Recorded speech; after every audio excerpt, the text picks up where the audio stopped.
Hello friend, welcome to my YouTube channel. दोस्तों, आज हम आपको विज्ञान विषय के लिए पाठ्य योजना कैसे बनाई जाती है इसके बारे में बताएंगे। अगर अभी तक आपने हमारे चैनल को सब्सक्राइब नहीं किया है तो लाल वाले सब्सक्राइब बटन को दबा के चैनल को सब्सक्राइब कर लीजिए और बगल में बेल आइकन को भी दबा दीजिए और उस पर ऑल नोटिफिकेशन पर क्लिक कर दीजिए, जिससे मैं कोई भी नया वीडियो अपलोड करूँगा तो उसका नोटिफिकेशन सबसे पहले आपको प्राप्त हो सकेगा। पाठ्य योजना बनाने के लिए सबसे पहले आप उस विद्यालय का नाम लिखते हैं जहाँ पर आपकी टीचिंग लगी रहती है। उसके बाद छात्र अध्यापक है तो छात्र अध्यापक का नाम, अगर छात्र अध्यापका है तो छात्र अध्यापक का नाम। उसके बाद हम दिनांक, कक्षा, वर्ग, विषय, उप विषय, कालांश और अवधि का एक ओवरव्यू खाका खींचते हैं। इसको आपको ब्लैक बोर्ड पर भी अच्छे से लिखना रहता है कि आप किस डेट को पढ़ा रहे हैं, आप किस कक्षा को पढ़ा रहे हैं और कौन सा विषय पढ़ा रहे हैं। आज हम यहाँ पे विज्ञान विषय के लिए और उप विषय रसायन विज्ञान के लिए लेसन प्लान लेकर आए हैं और प्रकरण है पदार्थ की संरचना एवं प्रकृति। इतना लिखने के बाद हम सामान्य उद्देश्य लिखते हैं। छात्रों में विज्ञान के प्रति रुचि उत्पन्न करना, छात्रों में क्रमबद्ध ढंग से कार्य करने की आदत डालना, छात्रों में स्वावलंबन तथा आत्मनिर्भरता प्रदान करना, कार्य करके सीखने तथा सूक्ष्म निर्णय लेने की क्षमता प्रदान करना, छात्रों में वैज्ञानिक दृष्टिकोण उत्पन्न करना। सामान्य उद्देश्य आप यहाँ पे 4 से 5 ही लिखेंगे, क्योंकि ज़्यादा सामान्य उद्देश्य नहीं लिखना चाहिए, नहीं तो पाठ्य योजना और लंबी हो जाती है। उसके बाद विशिष्ट उद्देश्य रहता है। इसमें ज्ञानात्मक, बोधात्मक, प्रयोगात्मक और क्रियात्मक उद्देश्य होते हैं। आप वीडियो को पुश करके देख सकते हैं, यहाँ पे मैं अच्छे से लिख दिया हूँ। उसके बाद हम सहायक सामग्री, इसमें चार्ट पेपर पर बना हुआ आणविक संरचना का एक मॉडल लेके आते हैं जो बच्चों को दिखाते हैं। पूर्व ज्ञान, छात्रों को पदार्थ के विषय में पूर्व ज्ञान है। उसके बाद हम प्रस्तावना के प्रश्न करते हैं। इसमें क्रम संख्या, छात्र अध्यापक के कथन और छात्र छात्राओं के कथन होता है। हम बच्चों से क्वेश्चन करेंगे कि इमारत या घर की रचनात्मक इकाई क्या है या यह किससे बनाई जाती है। तो बच्चे बताएंगे सर इमारत या घर की रचनात्मक इकाई ईंट होती है। उसके बाद हम पुनः बच्चों से क्वेश्चन करेंगे कि ईंट किससे मिलकर बना होता है। तो बच्चे बताएंगे सर ईंट मिट्टी से बना होता है। उसके बाद हम पुनः बच्चों से क्वेश्चन करेंगे कि मिट्टी या पदार्थ की संरचनात्मक इकाई क्या है। अब ये बच्चों के लिए समस्यात्मक क्वेश्चन हो गया, अब ये उसको नहीं जानते हैं। उसके बाद हम उद्देश्य कथन कहेंगे कि छात्रों, आज हम पदार्थ की संरचना के विषय में विस्तार से अध्ययन करेंगे।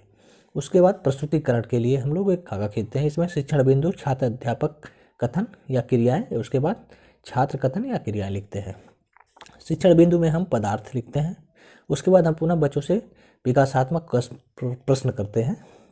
हम बच्चों से क्वेश्चन करेंगे कि बर्फ पिघलने पर क्या बनता है। तो बच्चे बताएंगे सर बर्फ होता है वो पिघल करके जल बनता है। उसके बाद हम पुनः बच्चों से क्वेश्चन करेंगे कि जल को गर्म करने पर क्या होता है। तो बच्चे बताएंगे सर जब जल को गर्म करते हैं तो वह वाष्प में बदल जाता है। उसके बाद हम पुनः बच्चों से क्वेश्चन करेंगे कि संरचना के अनुसार पदार्थ की अवस्थाओं के बारे में बताइए। वे बच्चों के लिए समस्यात्मक क्वेश्चन हो गया, वे उसको नहीं बता पाएंगे। उसके बाद हम प्रस्तुतिकरण करेंगे। हम बच्चों को बताएंगे कि सभी पदार्थ अत्यंत सूक्ष्म कणों से मिलकर बना होता है। ये सूक्ष्म कण इतने छोटे होते हैं कि इन्हें हम अपनी नंगी या नग्न आँखों से नहीं देख सकते हैं। इन सूक्ष्म कणों को देखने के लिए सूक्ष्मदर्शी की आवश्यकता पड़ती है। पदार्थ की रचनात्मक इकाई परमाणु होती है। परमाणु का आकार अत्यंत सूक्ष्म होता है। यह स्वतंत्र अवस्था में नहीं रह सकता है, रासायनिक क्रिया में भाग लेता है। ठीक। उसके बाद हम पुनः बच्चों को बताएंगे 2 या 2 से अधिक परमाणुओं के मिलकर अणु बनते हैं। अणु स्वतंत्र अवस्था में रह सकता है या पदार्थ के गुण को प्रदर्शित करता है। पदार्थ को संरचना के अनुसार 3 भागों में विभाजित किया जाता है। उसके बाद हम पूरे बच्चों से क्वेश्चन करेंगे कि पदार्थ किससे मिलकर बना होता है। तो बच्चे बताएंगे सर पदार्थ अत्यंत सूक्ष्म कणों से मिलकर बना होता है, क्योंकि अभी हम लोगों ने इसको बताया है ऊपर। उसके बाद हम पुनः बच्चों से क्वेश्चन करेंगे कि पदार्थ की कितनी अवस्था होती है। तो बच्चे बताएंगे पदार्थ की 3 अवस्थाएं होती हैं। उसके बाद हम पुनः बच्चों से क्वेश्चन करेंगे कि ठोस पदार्थ के अणुओं के बीच आकर्षण बल कैसा होता है।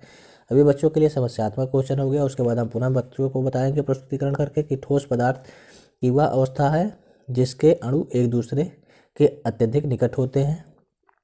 इनके अणुओं का आकर्षण बल, यानी ठोस पदार्थ के अणु एक दूसरे से काफ़ी निकट होते हैं। इनके अणुओं के आपस में बंधे रहने के कारण ठोस पदार्थ की आकृति एवं आयतन निश्चित होता है। ठोस पदार्थ जैसे लकड़ी, बर्फ, लोहा आदि। उसके बाद हम बच्चों से क्वेश्चन करेंगे कि ठोस पदार्थ की अणुओं की व्यवस्था कैसी होती है। तो बच्चे बताएंगे सर ठोस पदार्थ के अणु एक दूसरे से काफ़ी निकट होते हैं। उसके बाद हम बच्चों से क्वेश्चन करेंगे कि ठोस पदार्थ की आकृति कैसी होती है। तो बच्चे बताएंगे सर ठोस पदार्थ की आकृति निश्चित होती है। उसके बाद हम बच्चों से क्वेश्चन करेंगे कि द्रव के अणु किस अवस्था में गति करते हैं। अभी बच्चों के लिए समस्यात्मक क्वेश्चन होगा क्योंकि अभी हम द्रव के बारे में बच्चों को नहीं बताए हैं। उसके बाद हम बच्चों को द्रव के बारे में बताएंगे कि द्रव पदार्थ की वह अवस्था होती है जिसमें अणुओं के बीच की दूरी ठोस पदार्थों की तुलना में अधिक होती है। अणुओं के बीच की दूरी अर्थात अंतर आणविक स्थान अधिक होने के कारण इनके अंतर आणविक आकर्षण बल ठोस की तुलना में कम होते हैं, जिसके कारण द्रव के अणु स्वतंत्रतापूर्वक गति करते हैं। इसकी आकृति निश्चित नहीं रहती है परंतु आयतन निश्चित रहता है। द्रव पदार्थ जैसे पानी, केरोसिन, पेट्रोल, डीजल आदि। हम बच्चों से पुनः क्वेश्चन करेंगे कि द्रव के अणु किस अवस्था में रहते हैं। तो बच्चे बताएंगे सर द्रव के अणु स्वतंत्र अवस्था में रहते हैं। हम बच्चों से क्वेश्चन करेंगे कि द्रव पदार्थ का आयतन कैसा रहता है। तो बच्चे बताएंगे सर द्रव पदार्थ का आयतन अनिश्चित रहता है। उसके बाद हम बच्चों से क्वेश्चन करेंगे कि गैस के अणुओं के मध्य लगने वाला आकर्षण बल कैसा होता है। बच्चों के लिए समस्यात्मक क्वेश्चन हो गया क्योंकि अभी बच्चे इसको नहीं जानते हैं। उसके बाद हम पुनः बच्चों को गैस के बारे में बताएंगे। हम पुनः प्रस्तुतिकरण करेंगे कि गैस पदार्थ की वह अवस्था है जिसके अणुओं के बीच की दूरी ठोस और द्रव की तुलना में बहुत अधिक होती है, जिसके कारण गैस के अणुओं के मध्य लगने वाला आकर्षण बल का मान नगण्य होता है। गैस की आकृति एवं आयतन दोनों अनिश्चित होता है। गैस को जिस पात्र में रखी जाती है वह उसी का आकार एवं आयतन ग्रहण कर लेता है। उसके बाद हम बच्चों से क्वेश्चन करेंगे कि गैस पदार्थ के अणुओं की व्यवस्था कैसी होती है। तो बच्चे बताएंगे सर गैस के अणु काफ़ी दूरी पर होते हैं। हम बच्चों से पुनः क्वेश्चन करेंगे कि गैस पदार्थ की आकृति एवं आयतन कैसा होता है। तो बच्चे बताएंगे सर गैस पदार्थ की आकृति एवं आयतन दोनों अनिश्चित होता है। उसके बाद बच्चों से पुनरावृत्ति के क्वेश्चन किए जाते हैं। अभी तक हमने जितना भी व्याख्या किया रहता है उसी से संबंधित क्वेश्चन बच्चों से करते हैं कि पदार्थ किससे मिलकर बना होता है, ठोस पदार्थ की आकृति एवं आयतन कैसा होता है, द्रव के अणुओं की व्यवस्था कैसी होती है, गैस पदार्थ की आकृति एवं आयतन कैसा होता है और द्रव के अणु किस अवस्था में रहते हैं। इन सभी क्वेश्चन के बारे में अभी हमने पाठ में बताया है।